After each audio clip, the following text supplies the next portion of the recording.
हस्तिनापूर कुरुराजांची सामर्थ्यशाली नि संपन्न राजनगरी, महापराक्रमी योद्ध्यांची नगरी, अनेकविध कलाकारांची नगरी, ज्या नगरीची मी मनोमन चित्र रेखाटत होतो, ज्या नगरीबद्दल मी बाबांच्या तोंडून आजपर्यंत नुसतं ऐकतच आलो होतो, ते हस्तिनापूर 1 मासानंतर दृष्टिक्षेपात येऊ लागलं. वाड्यांचे आणि मंदिरांचे कळस आकाशाच्या उदरात घुसल्यासारखे उभे होते. नगराला चंदेरी पाण्याचा विळखा देऊन गंगा संथपणे वाहत होती.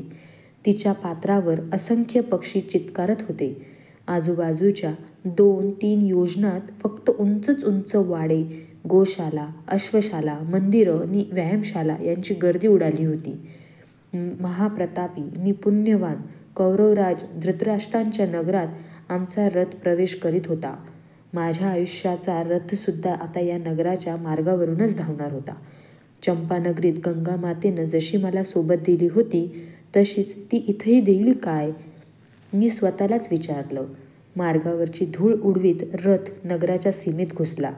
घोडे पाण्याला घेऊन जाणारे अश्वपाल, गायींच्या घंटांच्या तालावर परत फिरणारे गोपाल, पाण्याकरिता गंगेकडं कलश घेऊन चाललेल्या स्त्रिया, शेतातील मशागत करून खांद्यावर नांगर टाकून परत फिरणारे कृषीजन, माझे डोळे तेथील एक एक दृश्य टिपू लागले. पश्चिम क्षितिजावर सूर्यदेव नगराचा निरोप घेण्यासाठी रेंगाळत होते. त्यांनी फेकलेल्या किरणांनी क्षितिजावरच्या ढगांना गुलाबी, केसरी, रुपेरी असे अनेक रंग चढले होते. आपल्या किरणांनी ती मनोहर किमया करणाऱ्या सूर्यदेवांकडं मी आदरानं पाहू लागलो. आपली काहीतरी मौल्यवान वस्तू दुसऱ्याच्या हाती देताना एखाद्या कुललनेच्या मुखावर जसा विरहाचा भाव असतो, तसलाच काहीतरी विचित्र भाव त्यांच्या त्या स्वरूपात मला दिसत होता. त्यांच्या शेजारीच एक काळाकुट्ट ढग होतं, त्यामुळं मला कदाचित तसा भास झाला असेल. आपल्या मावळत्या किरणांची असंख्य लांबट बोटं हस्तिनापुराच्या मुखावर फिरवून जणू ते त्याला सांगत होते, आता आपली भेट उद्या. आमचा रथ राजवाड्याच्या महाद्वारातून आत शिरला. द्वारपालांनी वाकून बाबांना अभिवादन केलं. रथ अश्वशालेपाशी थांबला. नेहमीप्रमाणे शोण पटकन उडी मारून खाली उतरला. मी रथातूनच राजवाडा पाहू लागलो. नुकत्याच जन्मलेल्या मुलासारखा तो गोंडस दिसत होता. तो संपूर्ण राजवाडा पांढऱ्या संगमरवरी पाषाणांनी बांधला होता. सगळी चंपानगरी सहज त्या राजवाड्याच्या तटात बसू शकली असती, इतका त्याचा घेर मोठा होता. तट घडविलेल्या काळ्या पाषाणांनी बांधलेला होता. काळ्या तटात असलेला तो धवल राजवाडा मातीच्या काळ्या मडक्यात काठोकाठ भरलेल्या लोण्याच्या गोळ्यासारखा दिसत होता. आत दुहाती अनेक दालनं होती. मध्ये एक गोलाकार असा पाण्याचा तलाव होता. त्यात मावळत्या सूर्यदेवांची असंख्य किरणं मन मानेल तसा विहार करीत होती. निरनिराळ्या रंगांचे मासे नि शुभ्र ऐटदार मानेचे राजहंस विहरत होते. निळ्या पांढऱ्या रंगाची कमळं वायुलहरीबरोबर इकडं तिकडं डोलत होती.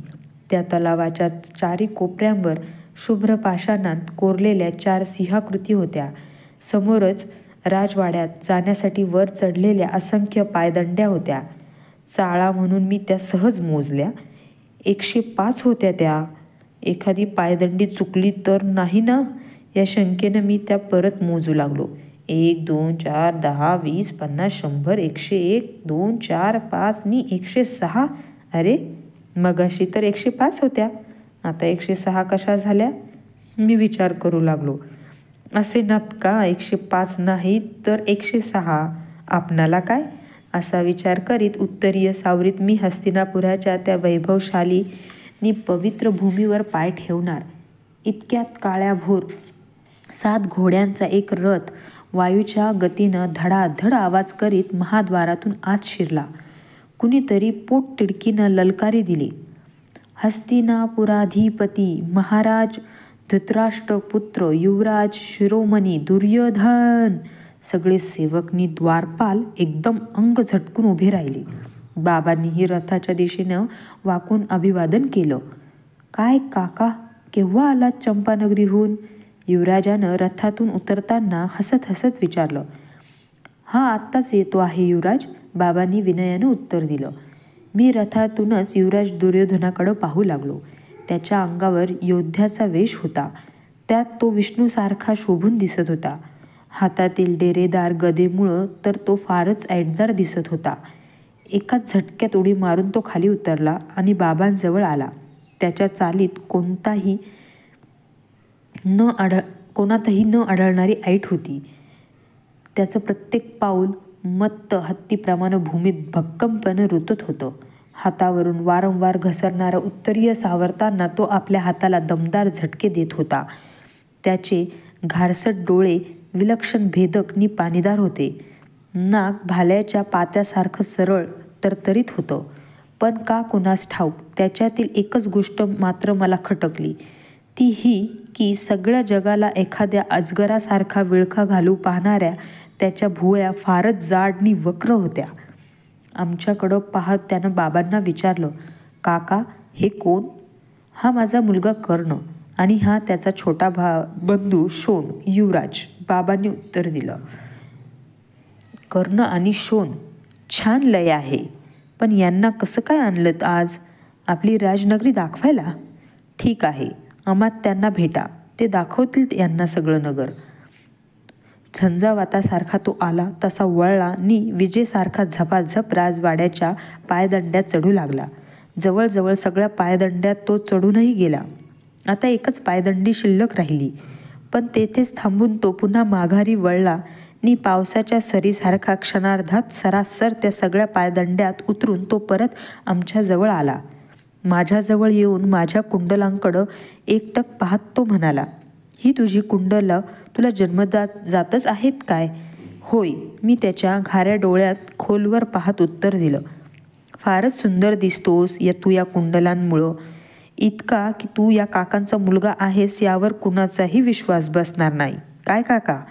माझ्या खांद्यावर हात ठेवीत त्यानं मान मागं टाकून खदखदा हसत बाबांना प्रश्न विचारला. ते गडबडून गेले असावेत. काहीच उत्तर न देता ते तसेच गप्प उभे राहिले. मघाच्या त्या काळ्याकुट्ट ढगानं बहुधा सूर्यदेवांना झाकलं असावं, कारण पांढऱ्या शुभ्र दगडांचा तो सगळा राजवाडा क्षणात पांढरट फिक्कट दिसू लागला. मला त्यामुळं थोडंसं कोंदटल्यासारखं वाटलं. युवराज दुर्योधन आला तसा परत झपाझप पावलं टाकीत पायदंड्या चढून निघूनही गेला. आम्ही दोघंही त्यांच्याकडं पाहतच राहिलो. त्याची पाठमोरी आकृती हळूहळू अस्पष्ट होत गेली. थोड्या वेळापूर्वी झाकाळलेलं आकाश आता निवळलं असावं, कारण अस्पष्ट दिसणाऱ्या पायदंड्या पुन्हा स्पष्ट दिसू लागल्या. बाबा रथशाळेत रथ सोडून आले. पायदंड्या चढण्याचा त्रास नको म्हणून शोणाला त्यांनी आपल्या दालनात पोहोचतं केलं. महाराज धृतराष्ट्रांना भेटण्यासाठी म्हणून आम्ही त्या भव्य राजवाड्याच्या पायदंड्या चढू लागलो. त्या पायदंड्या चढताना माझ्या मनाच्या मंदिरात स्मृतींच्या घंटा घणघणू लागल्या. बाबांनी अशाच केव्हा तरी सांगितलेल्या कुरुवंशातील पराक्रमी पूर्वजांच्या गोष्टी मनाच्या खोल गाभाऱ्यातून उफाळून एकाएकी वर येऊ लागल्या. भीती, कुतूहल, आदर, संकोच, निश्रद्धा अशा अनेक विचित्र भावनांनी माझं मन भरून येऊ लागलं. सोमवंशातील पराक्रमी महाराज हस्ती यांनीच हे नगर गंगेचं विपुल आणि स्वच्छ पाणी पाहून फार वर्षांपूर्वी इथं वसविलं होतं. त्यांचे पंतू महाराज कुरु इतके पराक्रमी निघाले की त्यांच्या नावानंच प्रजाजन पूर्वीच्या सोमवंशाला कुरुवंश म्हणून ओळखू लागले. त्यांच्या वंशजांना कौरव म्हणून मानू लागले. त्या महापराक्रमी महाराज कुरूंनीच हा वाडा बांधला होता.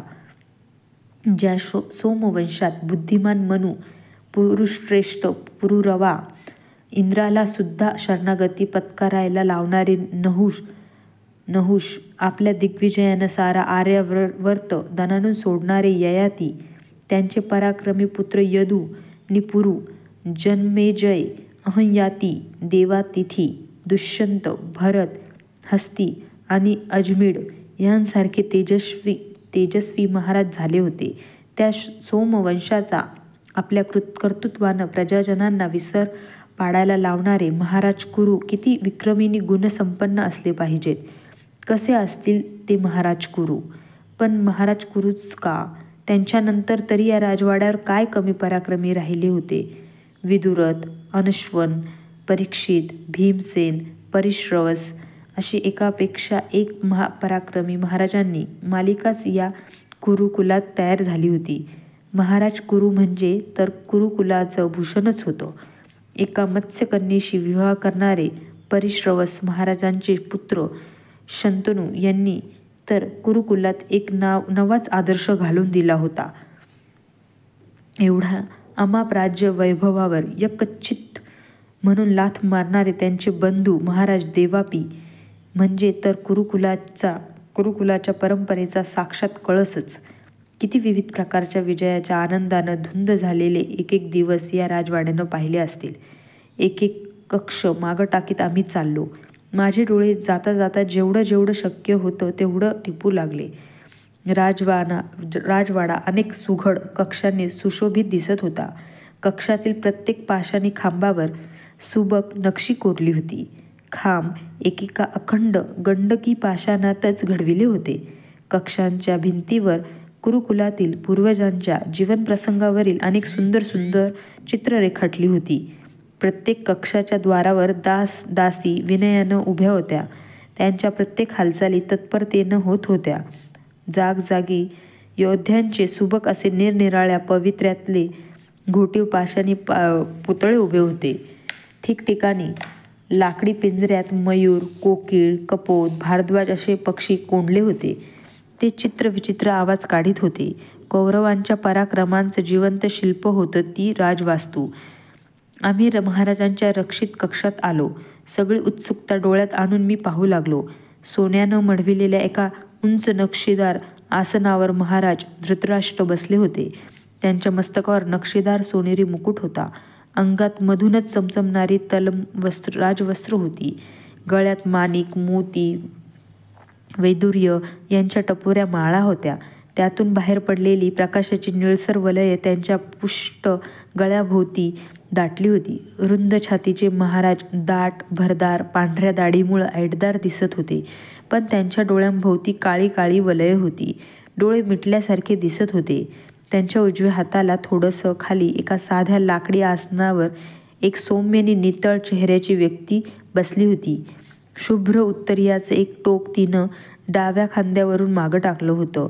त्यातून उघडे पडलेले गोरे पुष्ट दंड केळीच्या गाभाऱ्यासारखे सतेज होते. चेहरा कुंभासारखा गोल होता. डोळे शांत आणि गंभीर होते. कपाळावर गंधाचा एक ठशीत टिळा होता. महाराजांच्या डाव्या बाजूला आणखी एक उंचीपुरी व्यक्ती हातात दंड घेऊन उभी होती. आत्यंतिक आदरानं बाबांनी महाराजांना वाकून वंदन केलं. आम्हालाही त्यांनी तसं करण्यासाठी खुणावलं. आम्हीही वाकून प्रणाम केले. मी आपला सेवक सुतराज अधिरथ आपणाला क्षेम इच्छून वंदन करीत आहे. माझे हे पुत्र कर्ण, शोणही अत्यंत आदरानं आपणाला वंदन करताहेत महाराज, वाकूनच बाबा म्हणाले. ये सुतराज अधिरथा, काय म्हणते तुझी चंपानगरी? आणि तुझ्याबरोबर तुझा तो कवच कुंडल असलेला पुत्रही आहे की काय? आम्ही पुष्कळ ऐकलं आहे त्याच्या त्या कवच कुंडलांबद्दल. होय महाराज, तोच हा कर्ण. असं बाळ कर्णा, जवळ ये.